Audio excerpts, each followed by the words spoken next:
Ladies and gentlemen, welcome to Ringside Wrestling Entertainment. This is Joel Perez here for your Royal Rumble 2018 preview and predictions video. And if you've watched one of these before, you know what that means. But if you haven't, this means that we're going over everything regarding the Royal Rumble. That means we're going to be discussing the build to the Royal Rumble, the quality of Raw and Smackdown leading into the Royal Rumble, what I think is going to happen in the Royal Rumble itself, which means a big analysis and predictions on the match itself, both women's and men's Royal Rumble matches this year, and of course the predictions of who I think is going to win the matches going on at this pay-per-view, who I think should win, who I think will win. What that means is my opinion of what I think would be the best option and what I think WWE is going to do, because clearly WWE is a different brain and a different machine than I am. I've been going back and watching each and every single Royal Rumble of all time from 1998, last one I watched, or 1988 I should say, to the 1997 Royal Rumble, which I'm up to right now in preparation for the 2018 Royal Rumble. 2018 Royal Rumble is the 30th annual Royal Rumble. So it is a big one, it is a big number, and we're going to be talking all about the 2018 Royal Rumble in this very video. But before we do get into that, I just want to tell you guys to make sure to go check out all the other content on the Ringside Wrestling YouTube channel. And the reason I say that is because there is so much other content for you to go check out. That means Raw and Smackdown reviews each and every single week. This very week's Raw and Smackdown reviews are up on the channel for your viewing pleasure. Of course, it was Raw 25, and we reviewed that, and Smackdown Live this week, where you had the continuation of whatever the hell is going on with Shane McMahon and Daniel Bryan and AJ Styles and Kevin Owens and Sami Zayn. So you got that right there for your viewing pleasure. So if you want more content, you have it right there, as well as Behind the Mic, episode number 53 this past weekend. Behind the Mic episode number 54 is coming this weekend for you to go check out, so you can make sure to go check out all of that good stuff. And of course, content coming. It's a big week. No better time to subscribe. Click that big red subscribe button. No better time than now. Right now, you subscribe, and that means you're going to get tomorrow NXT TakeOver Philadelphia preview and predictions, as well as Behind the Mic 54, as I mentioned, on Saturday. Behind the Mic, clearly, where we cover all the biggest news in the WWE, as well as NXT TakeOver Philadelphia later in that night review, and of course the main event of them all, Royal Rumble 2018 review and results. So you get all of that right here. If you subscribe right now, you'll be in tune with all of that, as well as if you click the notification bell.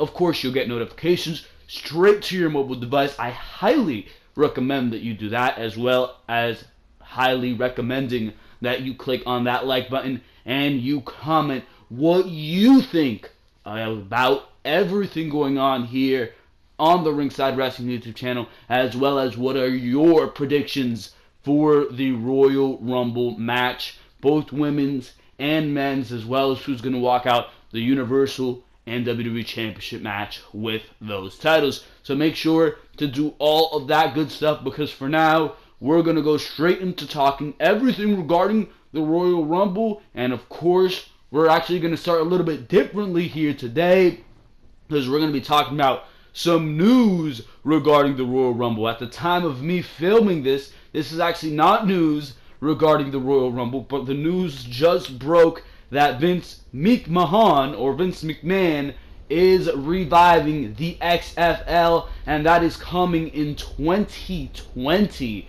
So they seem to be giving themselves quite a bit of time for preparation. Clearly, the last time we saw the XFL in 2001, it was a colossal failure for Vince McMahon. He looks to revive it. Vince McMahon is not going to let that failure remain. He looks to revive it in 2020. That just broke, and I just wanted to mention that because that is the big news going around right now in a little bit of a odder fashion. There's also news on Enzo Amore not only being suspended from the WWE, but I think it was early morning on Wednesday or late night on Tuesday, they fired WWE Cruiserweight Champion Enzo Amore due to rape allegations. Now, he was originally suspended, but he was later fired, even though the case has not settled yet, and even though if you do go and search up the girl who is claiming that she was raped by Enzo, she is a shady character. But the news going around right now is that the reason that WWE fired Enzo Amore was not because they thought that Enzo raped the girl or that he was actually guilty, which would be a valid reason to fire him, but because Enzo did not forewarn the WWE beforehand that this was going on. So clearly this means that Enzo, who was already in the doghouse, pissed WWE off because this apparently happened in October, and instead of Enzo going to the WWE and saying, listen, this might rise up and become something, I'm innocent, I didn't do anything, but I just want to let you guys know, instead of doing that, he let WWE find out through social media, and on top of the heat that Enzo already has, that led to his firing. So what I was getting to is that this clearly leads to Enzo being, first of all, stripped of the Cruiserweight Championship. That is now a vacant title. And the matchup at the Royal Rumble, that's how this ties into the Rumble, is no longer happening. So that is the big news going around, and these are just my abbreviated thoughts on the situation for now. We will go over this in farther detail on Behind the Mic episode number 54. Just another reason for you to go check that out when it does come up on Saturday. But what I was getting to was, or my thoughts on this situation, I should say, is that Enzo is not guilty. I would not believe, even if I knew nothing about this girl, which I do, but I do not believe that somebody in the position of an Enzo Amore, highly known public figure for the WWE, their Cruiserweight champion, big name on Raw every single week, I do not believe that he would be this stupid in the position that he is in to give that all up and to do something this stupid. I really don't believe, even if you're under the influence, that you can be that dumb. That is a very dick-headed decision that absolutely makes no sense. Why would you even try to go down that path? Why would you even think, I should say, of going down that path? It is ridiculous. It really, really is ridiculous. And I don't think Enzo would do something like that. On top of that, if you go and look at this girl's record, or you look at this girl's YouTube channel or Twitter, there's just a bunch of shady shit. Even you can see one of her friends came out and said, yeah, I don't think this happened. He had messages with her saying that she just had sex with a famous wrestler, and nowhere in those messages did she mention about being raped. Now, this could have happened afterwards, I'm not sure, but I mean, the evidence goes against what this girl is saying. It goes against what this girl is saying, and those are just my brief thoughts on that. I do not think Enzo raped this girl, but as far as being fired goes, I think this was bound to happen sometime, and that this just accelerated WWE's decision to the moon.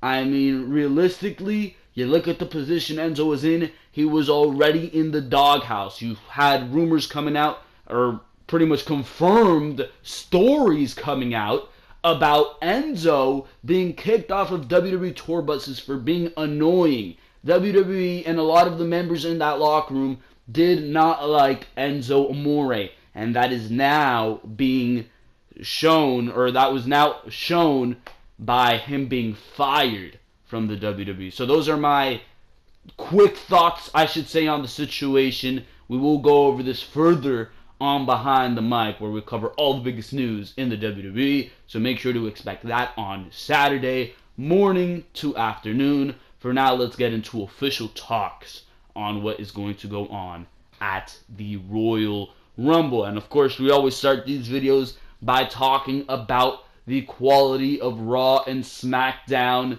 leading into the Royal Rumble. And it's been the same crap that we've been getting for months. Raw has been absolutely drawn out garbage with nothing going on, or things going on, but things that you honestly don't care about going on. You have this Braun Strowman, Brock Lesnar, Kane situation going on, and it's been decent build. You've seen some cool moments. I mean, that Monday night where Braun Strowman was just running around, wrecking havoc all over the place, that was awesome. But there were some things WWE did there that I was not a fan of, that felt overproduced. One of my things is that Braun Strowman was taking everybody out, but he didn't take out a cameraman. He went into that production truck, and all of the things you could have done in that production truck. I mean, you could have started changing channels. You could have done something cool with that.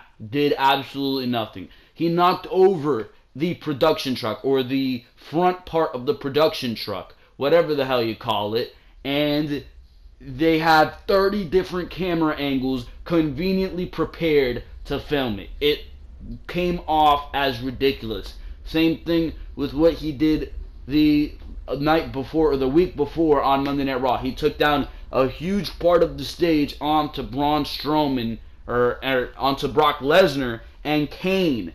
It was overproduced. That's what it felt like. And besides that, there was really nothing to see in this feud. There's nothing to get excited for in this feud. The week before that, before Braun Strowman pulled down the production stage, there was this awful pull-apart brawl to end Monday Night Raw between Kane and Brock Lesnar. One of the worst Monday Night Raw ending segments this year. And I know 2018 is just getting started, but that's probably going to come down as one of the worst ways to end Raw, or one of the worst segments of Raw that just felt so awkward and unnecessary. It really, really did.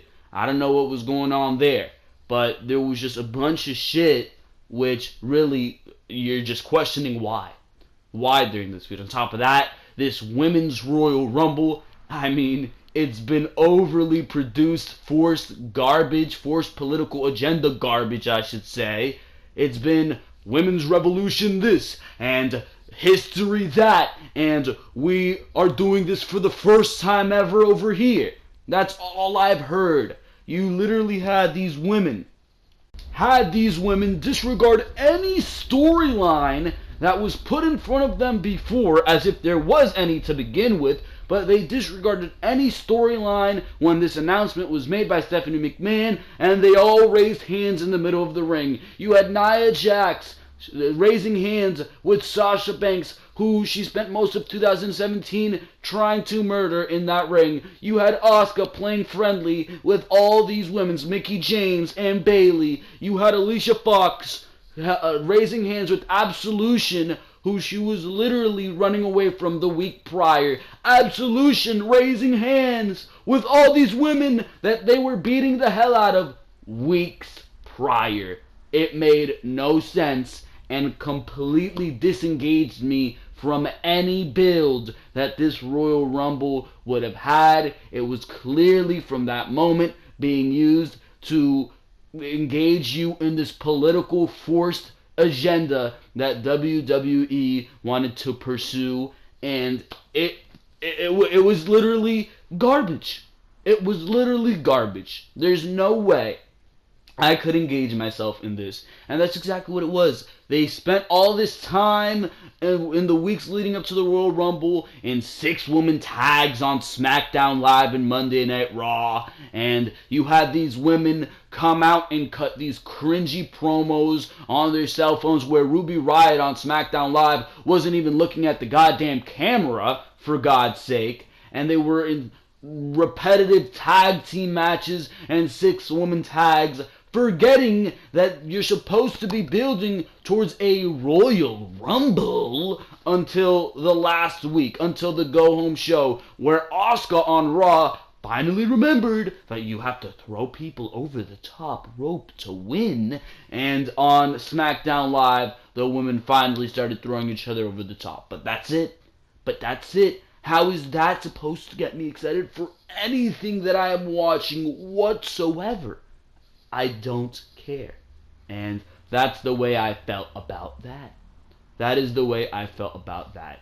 Then on top of that, you have this thing going on SmackDown Live between Shane McMahon and Daniel Bryan, where it is literally the most slow build that you can ever perceive or conceive, or whatever the hell is the word that you want to use. It's the slowest build of all time, yet that storyline, that's the one that they have in the forefront of SmackDown Live, where your WWE Champion AJ Styles and two of the best performers in your entire company, Kevin Owens and Sami Zayn, are supporting players to a storyline where we literally do not know what the end result is going to be. It could literally end up just being Daniel Bryan and Shane McMahon putting two hired guns in the ring to face off at WrestleMania. What we all want is to have Daniel Bryan win the Royal Rumble, but we know that when WWE does not clear him, all hype for this storyline is going to go down the toilet. Because that's what it is. That's all it is. And then on Raw, you literally had Raw 25 this past Monday, where no regard was shown towards the Royal Rumble. The week before that, the entire show was focused around Braun Strowman. Once again, no attention being given to the Royal Rumble. So how am I supposed to care about anything going on this pay-per-view? I'm not. The only hype for the Royal Rumble that I have is the Royal Rumble itself.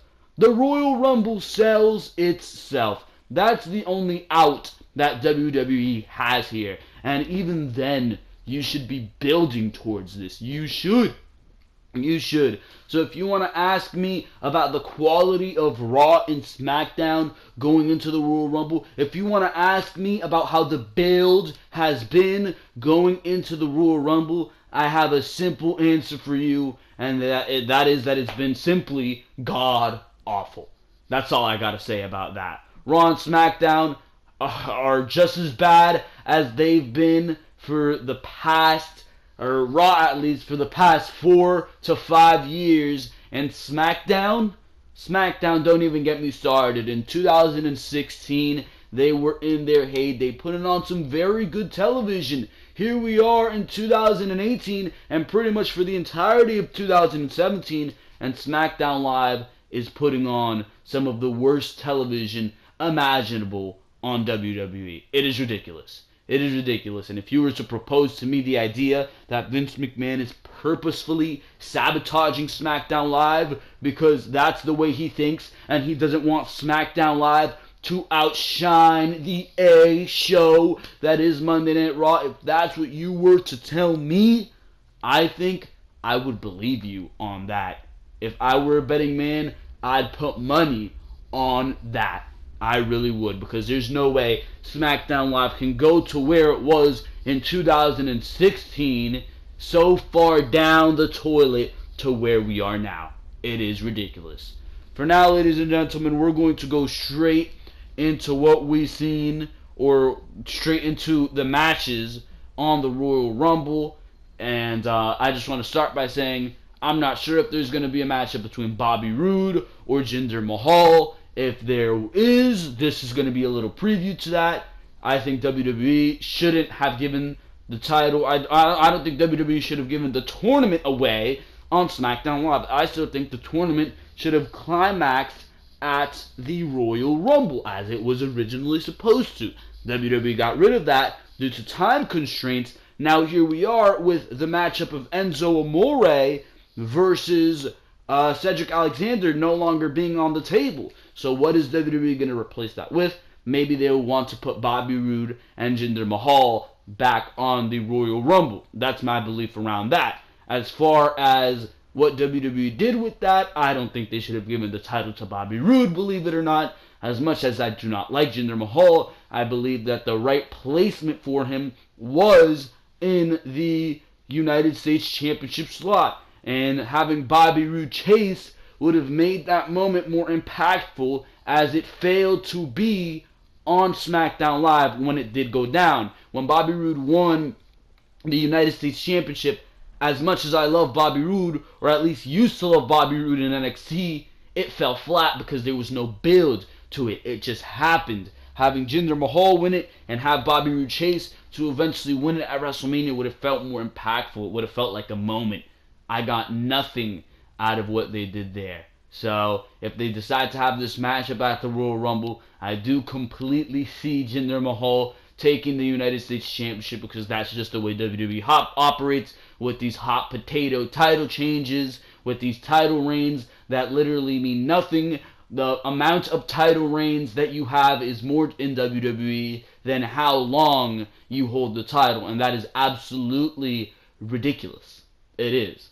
So, if that match does go down, and if that match does happen, I do predict that Jinder Mahal will take the United States Championship in an impromptu match, and then WWE can build from there. If not, I think we'll see a returning Dolph Ziggler maybe in this match, and you'll have Dolph Ziggler invade this match and end it in DQ, which will result in Bobby Roode versus Dolph Ziggler, which has been rumored in a ladder match at WrestleMania over the real United States Championship and the fake United States Championship. So, I don't know about that, but that's what I'm thinking right there. As far as the matches on this card go, you have the Women's Royal Rumble, which we're going to start with. We're going to start with the Women's Royal Rumble. I do believe that this is the matchup that is going to start the show. We have 18 out of 30 participants already announced for this matchup. Those participants are Asuka, Ruby Riott, Liv Morgan, Sarah Logan, Sasha Banks, Nia Jax, Bayley, Naomi, Natalya, Sonya Deville, Mandy Rose, Mickie James, Tamina Snuka, Lana, Carmella, Becky Lynch, Dana Brooke, and Alicia Fox. So that's pretty much every single woman on the Raw and SmackDown roster. And of course, WWE is going to be plucking women out of NXT and plucking every single woman that has ever competed for their company. That means the divas, that means the old school women, like the ones from back in 2006 and 7. That means Molly Holly, Trish Stratus, Lita, Kelly, and Eve Torres. Anybody, Beth Phoenix, there you go, another one. Maybe Gail Kim, I'm not sure. But any woman who has ever competed for the WWE will probably show up. Then you got your NXT women. I'm predicting that we'll see Nikki Cross, your NXT Women's Champion, Ember Moon. I think we'll see maybe even Kairi Sane. And then, of course, you have your belief that there is going to be a Ronda Rousey in this Royal Rumble. Now, you know how I feel about this Royal Rumble. I think for the reason that WWE is doing it, it is completely unnecessary. My biggest gripe with this Women's Royal Rumble is that WWE is doing it more so to push this women's initiative. Oh, look, we're doing stuff with the women. The women can do what the men do, instead of actually portraying that. Instead of shoving it in our faces, you can actually portray that by putting these women in viable storyline that says, well, wow, I want to see the women more than the men do, then I want to see the men. That's what viable storyline is to me. That's what showing what the women, that the women can do what the men do, is to me. That the women can be in a storyline as good as the men's. That's what showing that the women can do what the men do is to me. Not putting them in the Royal Rumble for the sake of putting them in the Royal Rumble. notice that for this the entirety of this build to the Royal Rumble, there has been no focus on your Raw Women's Champion, Alexa Bliss. Whatever happened to the championship? What's everybody fighting for? I don't know, because the championship is not on television. On Smackdown Live the other week, you literally had Charlotte come out without her SmackDown Women's Championship. It is ridiculous. It really, really is ridiculous. It makes no goddamn sense. It makes no goddamn sense. You are putting no focus on the championship, and what are you fighting for in this Women's Royal Rumble? A shot at the championship at WrestleMania. That completely makes this Women's Royal Rumble worthless to me, because the championship is worthless. So what you're fighting for in this matchup is worthless. Does that make sense to you? It damn sure makes sense to me. It does. WWE has booked this completely wrong. They have. If you wanted to do a Women's Royal Rumble, fine.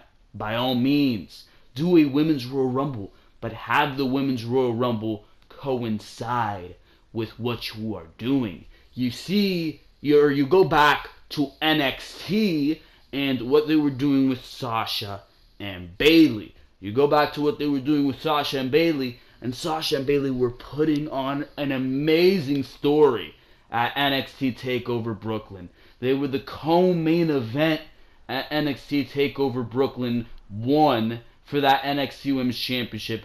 And what they did with that storyline led them to that 30-minute Women's Iron Man match. It led them to the main event of the next TakeOver. That storyline bridged them in to the opportunity. The opportunity resulted from the story.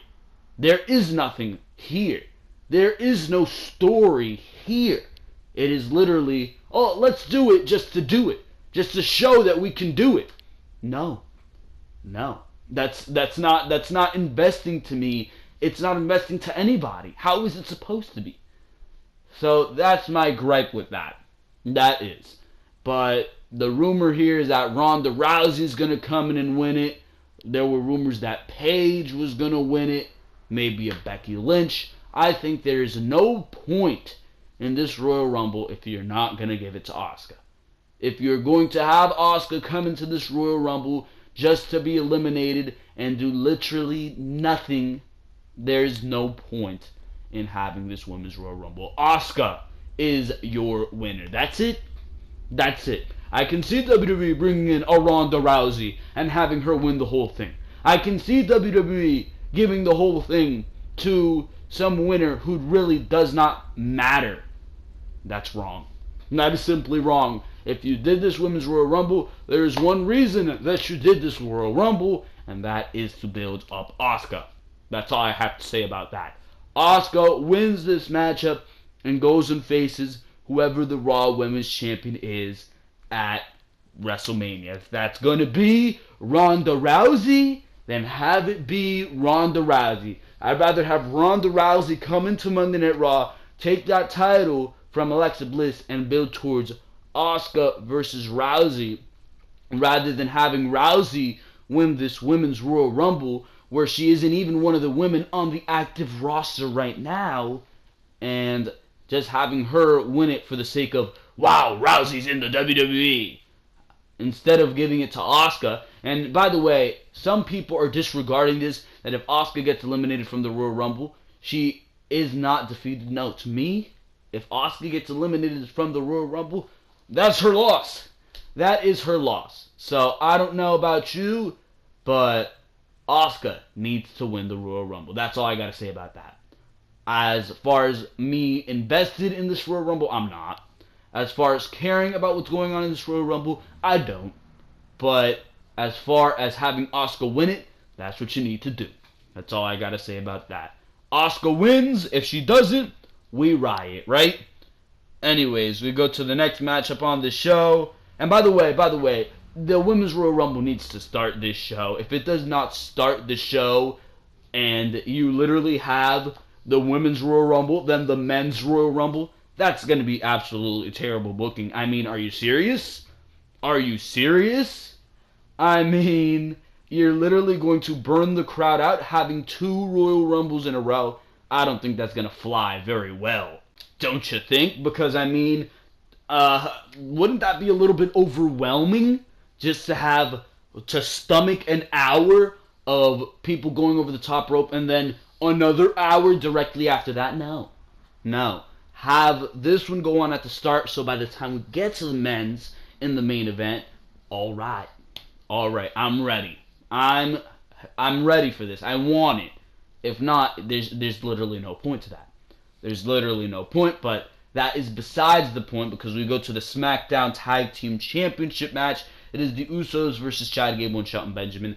This matchup has been built too decently. I mean, it hasn't been the focus of television by any means, but I mean, I do not expect Chad Gable and Shelton Benjamin to win the tag team titles. They have made a heel turn since, and they cut a very nice promo on SmackDown Live.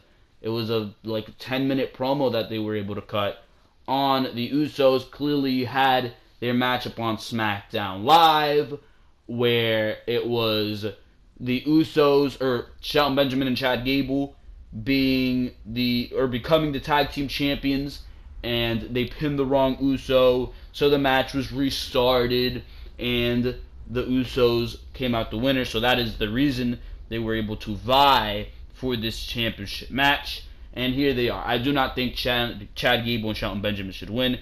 In my belief, you flip-flop these titles off of the Usos so many times. Why is that so necessary? I mean, the New Day and the Usos, how many times did they flip-flop these titles? It is ridiculous. Same thing when they were feuding with American Alpha way back when. They were flip-flopping titles. They've always been flip-flopping titles off of the Usos. It comes off as ridiculous. It really does. So hopefully the Usos can keep the titles in this match. And I expect it to be a very good match. 20 minutes? 20 minutes of these guys going at each other, these very talented tag teams. I think there should be a very good matchup. Same thing goes for the Raw Tag Team Championship match, which is the team of The Bar against Jason Jordan and Seth Rollins. I would have thought that this matchup would have been turned into a fatal 4-way. Maybe have the Balor Club, the Shield, or not the Shield, what the hell, the Mock Shield, I should say, or the Balor Club, The Bar, Jordan and Rollins, and Cruz and O'Neal, Titus Worldwide, because realistically you look at it, and it looks like they were setting up for that. It looks like they were setting up for that multi-man match. Thank God they're not doing that. You already have enough multi-man matches on this card as you go, but I believe that this is going to be a very good matchup as well. I mean, look at the guys you have in that ring. It shouldn't be a bad match by any means. It could very well steal the show. I still haven't gotten very used to seeing Jason Jordan and Seth Rollins in the ring together, but Jordan has been pretty alright.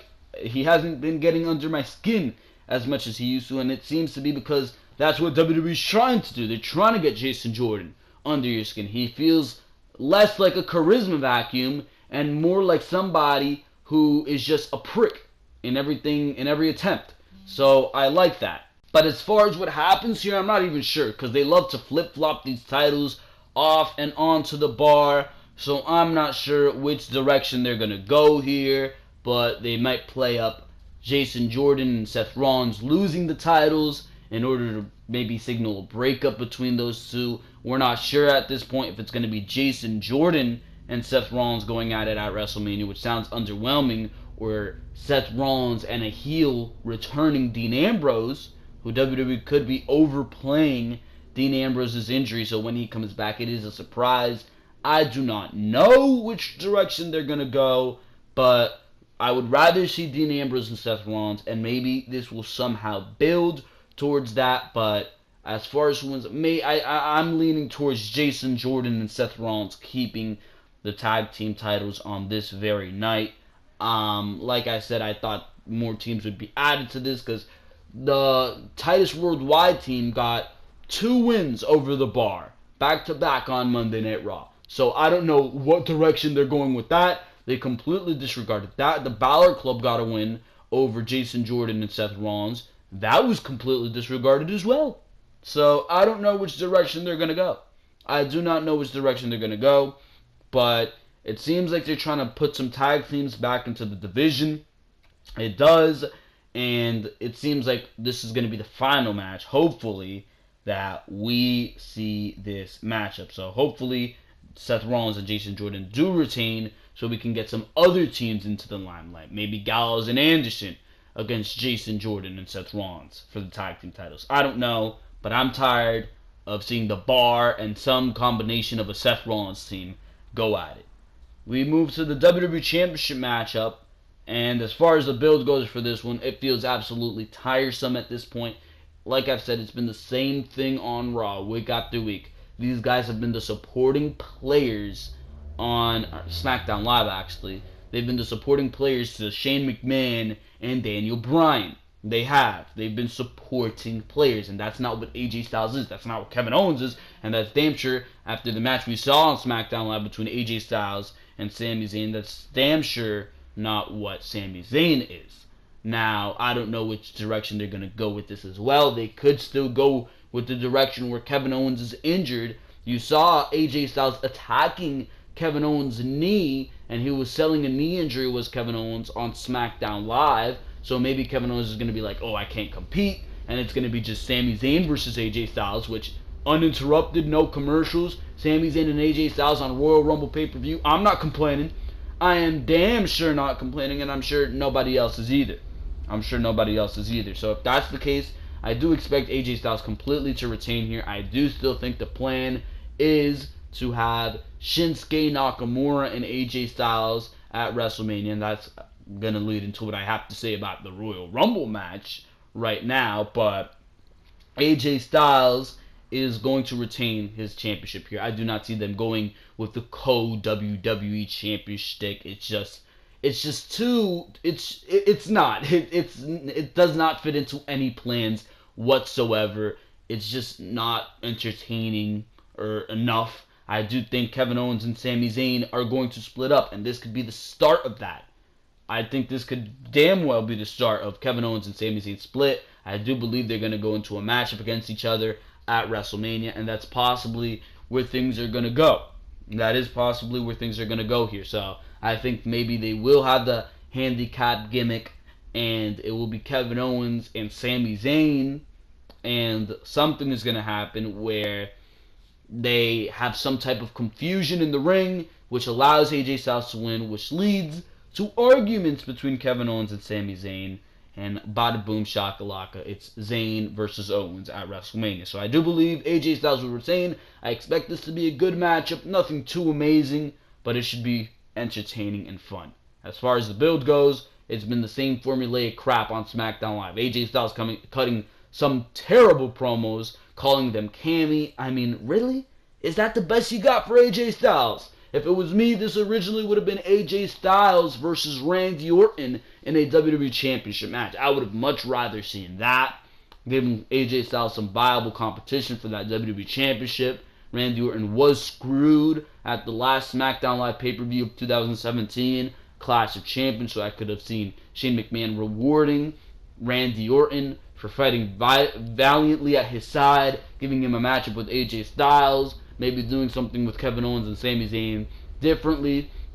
Putting them in the Royal Rumble could have been an easy out, but I mean, they decided to go with this, and it's not exactly the most exciting thing. I would have even proposed a triple threat match better than this, but clearly that was not the case, because the triple threat match came in the way of the Universal Championship match. It was Brock Lesnar versus Braun Strowman versus Kane, and Braun Strowman, the way I see this matchup going is Braun Strowman, he's clearly been a monster among men on Raw the past couple weeks. He's going to put Brock Lesnar through the table. He's going to do the big spot where Brock Lesnar's out of there. It's going to be an absolutely boring affair between Brock Lesnar versus Kane, or Braun Strowman versus Kane, and then Brock Lesnar's going to come in, suplex, F5 to Kane. Braun Strowman's protected because he doesn't take the pin, and bada boom shakalaka, Brock Lesnar says good night, and he retains the Universal Championship,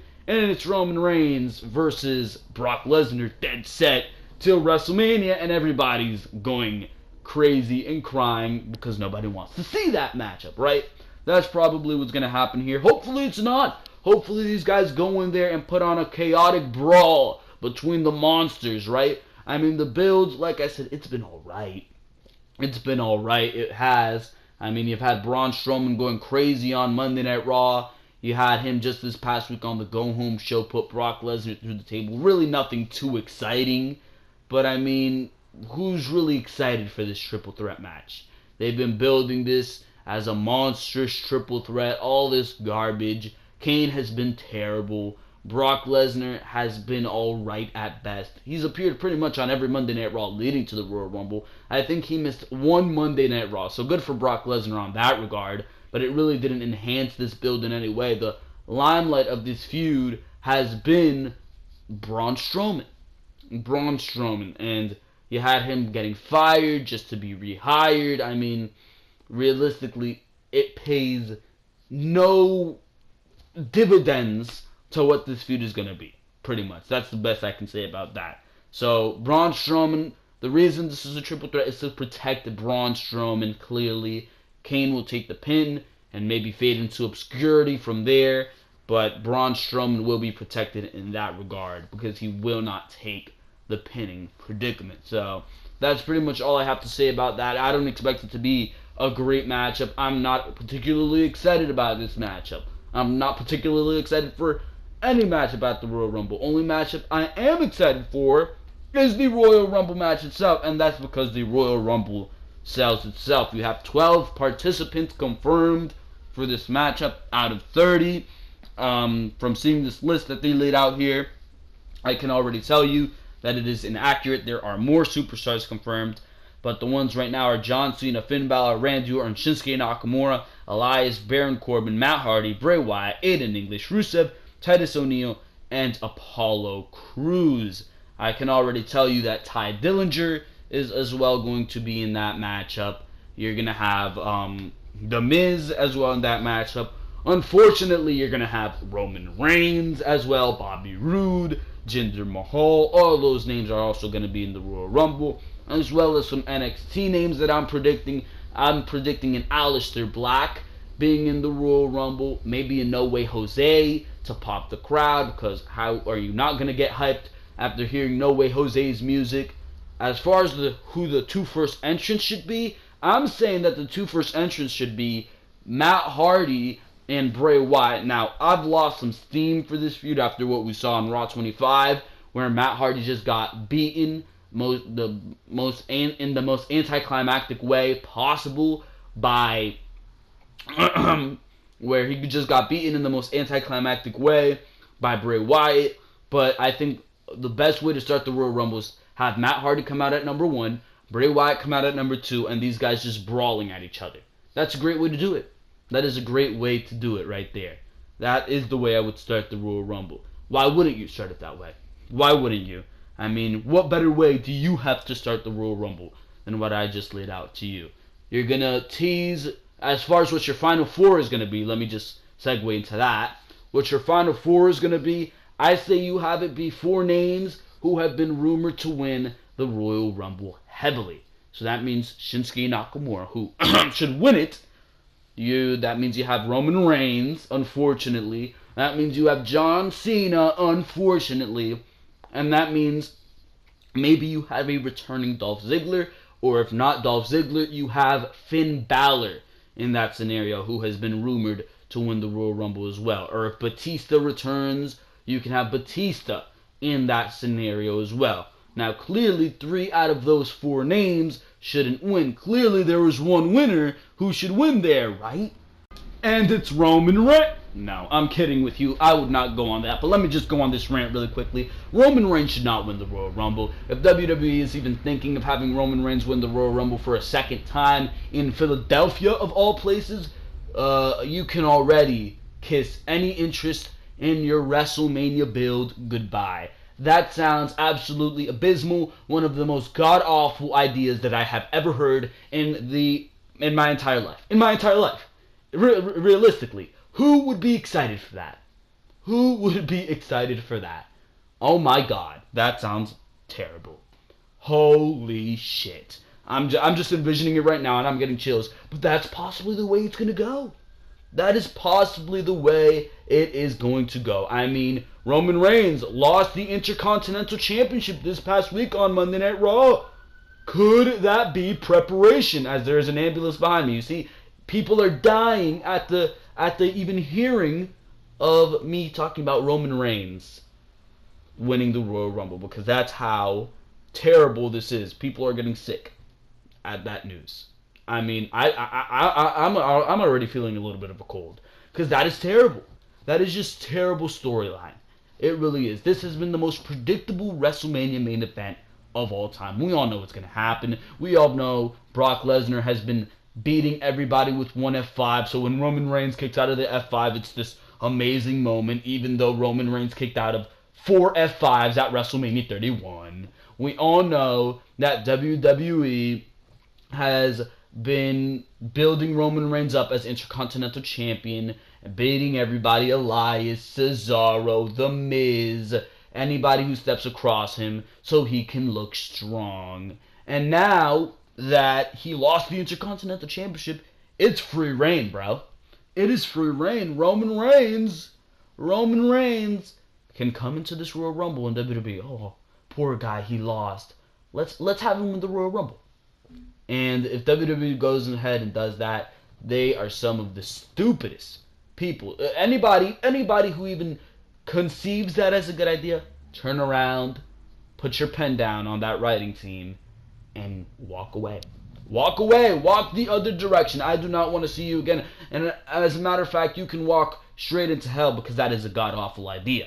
And that's where you're going if you even think about that. Roman Reigns should not win the Royal Rumble, especially when you have so many other names, one in particular, that are in prime position to win the Royal Rumble. Now, you look at over some rumors. One is Roman Reigns. That is an awful idea. We all know. There's better ways. We know that it's going to be Brock Lesnar versus Roman Reigns at WrestleMania 34, and there are better ways to get there, a.k.a. Roman Reigns winning the Elimination Chamber. If he wins in Philadelphia, he will be booed out of the building. Now, the other rumor is John Cena winning the Royal Rumble, and it's AJ Styles versus John Cena, and John Cena is going to win his 17th World Championship. Holy shit, if you go that direction.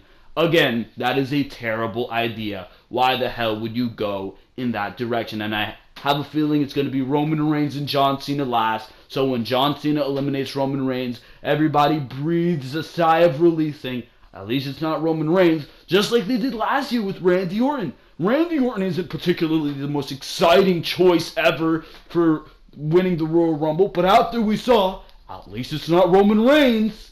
That's what we were all thinking.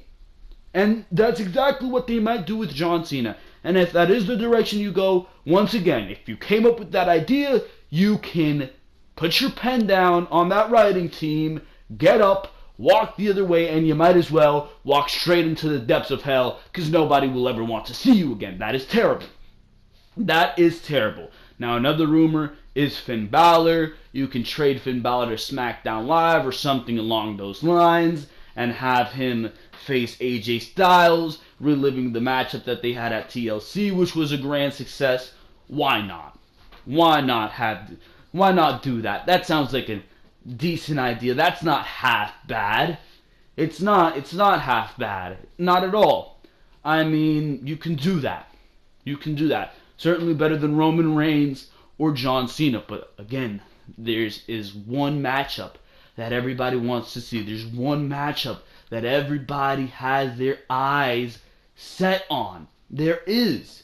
Another rumor is having Dolph Ziggler return from relinquishing his United States Championship to win the Royal Rumble and go to WrestleMania. But why would you put your time and invest yourself into seeing that? WWE has been stop-start with Dolph Ziggler, with these stop-start pushes. It looks like he's finally going to do it. He's finally going to become over, and WWE's finally going to put their stock into him, and then he just crumbles back down. How many times have they done that with Dolph Ziggler? They did it in 2016 after that amazing feud with The Miz. They did it in 2013 after he won the World Heavyweight Championship. They did it in 2014 after he came off that amazing Survivor Series win where he cleared the entire team being the sole survivor. They've done it so many times where you think, wow, this guy's great in the ring. He's the whole package. WWE can really put their time into this guy and make him a star. And then it's just all of a sudden, damn, they really don't give a fuck about him. That's the way I feel. That's the way I feel with Dolph Ziggler. And if they did this again and had him win the Royal Rumble, how am I supposed to invest myself and believe, well, I think this is going to be the time Dolph Ziggler's going to do it, and then they just stop again. That's the way I'm going to feel, and I'm not going to be able to properly invest myself into that. So those are the rumors. Another one is Batista. Why would anybody possibly want to see Batista come back to win the Royal Rumble? My God, that sounds abysmal. And that's pretty much everything. That's pretty much everything. But there's one name that's in mind. There's one name left, and that is Shinsuke Nakamura. That is Shinsuke Nakamura. Shinsuke Nakamura versus AJ Styles is the matchup I damn sure want to see, and it's probably the matchup that you want to see as well. Shinsuke Nakamura is your Royal Rumble winner in 2018. If you do not go that direction, it is a mistake. The only other person I would want to see win the Royal Rumble is Daniel Bryan. If you go the Daniel Bryan direction and Daniel Bryan makes this crazy ass return in the Royal Rumble and nobody can believe it, and oh my God, it's Daniel Bryan, then that's the only other person. Because if you remember, Philadelphia was the place where everybody was saying, oh my God, I hope Daniel Bryan comes back. Oh my God, I hope Daniel Bryan comes back. Then he's eliminated in the early going by Bray Wyatt, and Roman Reigns ends up winning that Royal Rumble, and everybody is booed for the rest of time in that Royal Rumble. Rey Mysterio was booed coming out at number 30, or that was the year before, but still, everybody was booing. That's all you gotta say about that. So what if Daniel Bryan does come back in, and he does win the Royal Rumble, and goes to WrestleMania against AJ Styles? That's something I want to see. If not, if that's not even a possibility, which is probably not, Shinsuke Nakamura.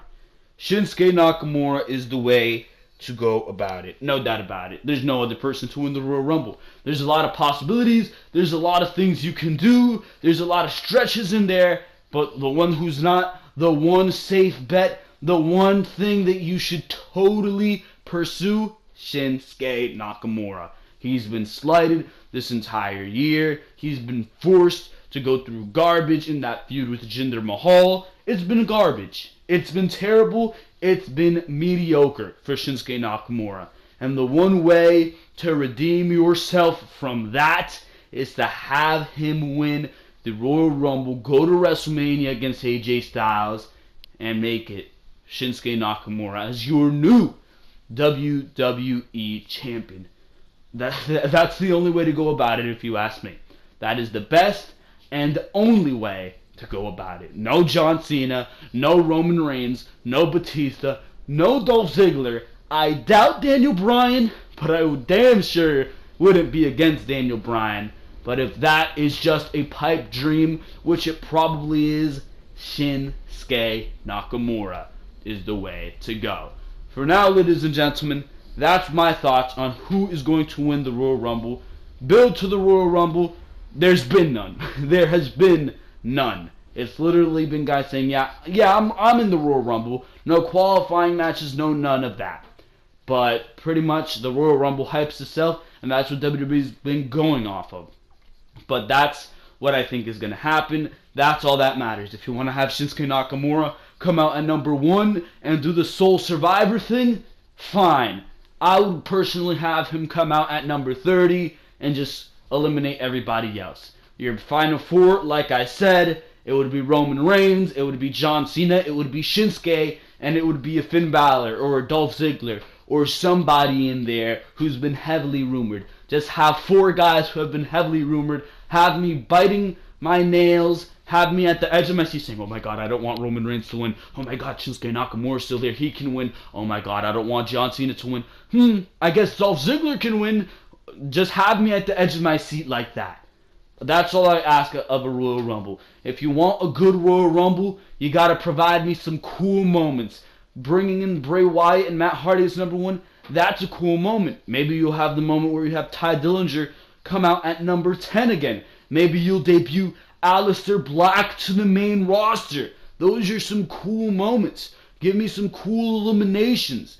Give me some big spots in the middle of the Rumble. Some surprise entrance. Maybe Dolph Ziggler does return in the Royal Rumble. Stuff like that. Stuff like that. That's what I want to see in the Rumble. And have me at the edge of my seat. Have me saying, that guy can win, but at the same time that guy can win, but at the same time that guy can win. Make it unpredictable. That's what the Rumble needs to be. That is what it needs to be. And I think if Shinsuke Nakamura wins, that is what it's going to be. So there you go with that, ladies and gentlemen. That's what I think about the 2018 Royal Rumble. Those are my thoughts. Those are my previews. Those are my predictions on everything going on. For now, ladies and gentlemen, make sure to go check out all the other content on the Ringside Wrestling YouTube channel. Make sure to like, make sure to comment, make sure to subscribe, and of course, make sure to go check out the Twitter of the same name, and stay tuned for everything going on right here on Ringside Wrestling, because there's content coming. There's boatloads of content coming. So for now, ladies and gentlemen, this has been Joel Perez of Ringside Wrestling Entertainment, and for now, I am out of here. Thank you very, very much for watching this video. I will see you next time right here on Ringside Wrestling.